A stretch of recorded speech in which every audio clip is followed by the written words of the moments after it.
The almost 2,000-year-old Catholic Church is one of the oldest institutions in the world. The Catholic tradition considers itself a continuation, not a branch or successor, to early Christianity. Still, some non-Catholic theologians and historians dispute this claim.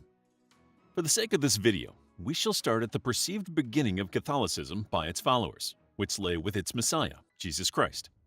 We shall also explore the beginning of the Roman Catholic Church, which many non-Catholic sects of Christianity claim to be the foundation of Catholicism. According to St. John, Jesus Christ is the eternal Son of the Father because his nature is divine, and his purpose is the preservation of the world. But the Son of God also has a human nature in which he is simply Jesus of Nazareth. As such, his purpose is to symbolize the religious growth of humanity. Thus, Jesus has a dual nature, a divine one and a human one. When unified in one person, these natures create the perfect man, the ideal of virtue and piety. Jesus Christ was born in Bethlehem in Judea sometime between 6 and 4 BCE. It is widely believed that he was born during the reign of the first Roman emperor, Caesar Augustus. We know little to nothing about the childhood of Jesus Christ, but there are apocryphal gospels that try to fill the void. Jesus started his public mission around the age of 30 and was inaugurated as the Messiah by baptism, performed by John the Baptist. But his public work lasted for only about 3 years.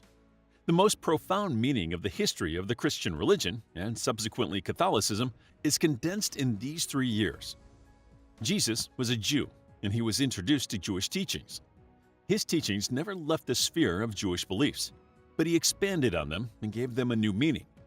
He chose 12 apostles, also Jews, and 70, sometimes 72, Gentile disciples. Gentiles do not practice the Jewish faith. They were all common people, illiterate fishermen and field workers. He did not choose scholars and leaders, nor did he preach to mainly wealthy and powerful individuals. His world revolved around the lowborn, of sinners, thieves, and betrayers. He traveled through Palestine and the towns and villages north of the Sea of Galilee, teaching with power and authority that gave him the people's unconditional obedience and love. He had no previous training on how to teach, and he had to rely on his intuition and experience to shape the minds of his disciples. The culmination of Christ's mission came with his entrance into the city of Jerusalem. By this time, he had already had a reputation for being a political and religious agitator, especially among the Romans.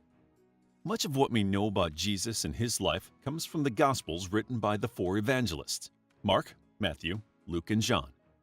The main goal of the Gospels was not to record a biographical and historically accurate account of Jesus' life, but to persuade readers of his divine nature.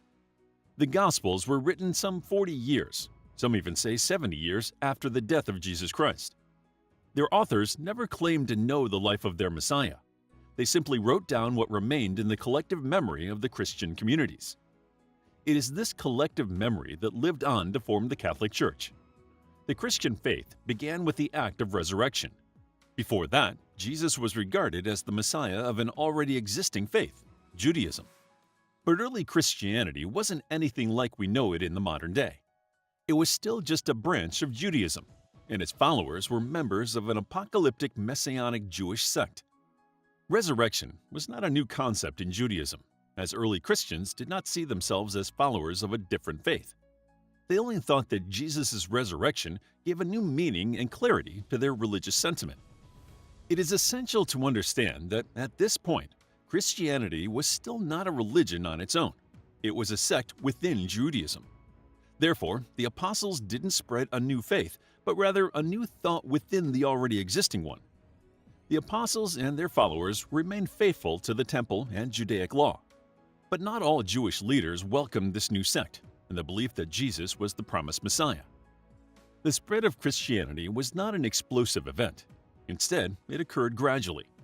At first, it came to the Jewish communities around the Mediterranean Sea. As they began fearing persecution in Jerusalem, the apostles spread their faith in other countries. When the first Christians reached Antioch, an ancient Greek city in modern-day Turkey, the spread of the church exploded and changed the history of the world. This was one of the first places where the Gentiles were baptized, and the faith spread out of the closed Jewish communities. Paul is regarded as the most important individual of the apostolic age. The The New Testament has 27 books, of which Paul authored 14. These are known as the Pauline epistles. Some of these were most likely written by his students in his name, but at least 7 of them have been authenticated as being Paul's work. To appeal to the non-Jews, Paul stripped the Gospels of all Jewish characteristics and made them more attractive to everyone. Paul saw Christianity as a liberation from the strict laws of the Jewish faith, and he believed that it was enough to have faith in Jesus to receive salvation. Around 50 CE, the Council of Jerusalem was summoned. The main goal was to resolve the issue of the Gentiles once and for all. Surprisingly, Peter spoke positively about the Gentiles, expressing his belief that both Jews and non-Jews were granted salvation through the grace of Jesus. Peter is an important figure in the Christian faith. Jesus granted him preeminence, so he is seen as the bedrock of the Catholic institution. In fact, the Bishop of Rome, also known as the Pope, is considered the apostolic successor to Peter. The Council of Jerusalem decided to allow the Gentiles exemption from some Jewish laws, but not others. Many traditionalists were content, but some refuted the decision. The Roman tribune arrested Paul, thus saving his life from conservative Jews. St. Paul appealed to Emperor Nero to transfer him to Rome. Pagan Rome could not allow the spread of a new, uniform version of Judaism. They perceived it as a threat not only to their religious values, but to the status quo as well. Paul was eventually sentenced to death in Rome and was beheaded. However, Christianity had continued to spread, and by the end of the 1st century, it was a well-established faith. As for the exact date of the Catholic faith, that remains a matter of some dispute. According to the Catholic tradition, the Catholic Church was established exactly 50 days after the crucifixion, on Pentecost. For the first 60 or so years, it was referred to as the Way, but by the beginning of the 2nd century, the word Catholic started finding its way into the zeitgeist. One of the earliest usages of the word comes from a letter written by St. Ignatius in 108. So they consider the apostolic age a purview of the Catholic Church. Some historians suggest otherwise, claiming that Constantine founded the Catholic Church. This school of thought believes that there is no clear lineage from the apostles to the Pope, and that the problem of the Great Apostasy, which was emphasized in the Lutheran Reformation, was present even during the 1st and 2nd centuries. Furthermore, the first official Catholic Church was the Roman Catholic Church, founded in the 4th century. The spread of Christianity among pagans, though it was persecuted during the previous 3 centuries, was quite the phenomenon. There are different theories as to what contributed to this spread. A popular claim is that its disregard for the status quo made it famous. In other words, Christianity owes its success to the love it preached. The Christians devoted themselves not only to the rich, but also to the workers, slaves, sinners, prisoners, soldiers, travelers, orphans, widows, and anyone in peril and need. Christianity had a morally higher ground, but it did not boast about it. It was a religion of peace and love. Many converted pagans, among them philosophers Tatian and Justin, admitted that they were attracted to Christianity because of its morals.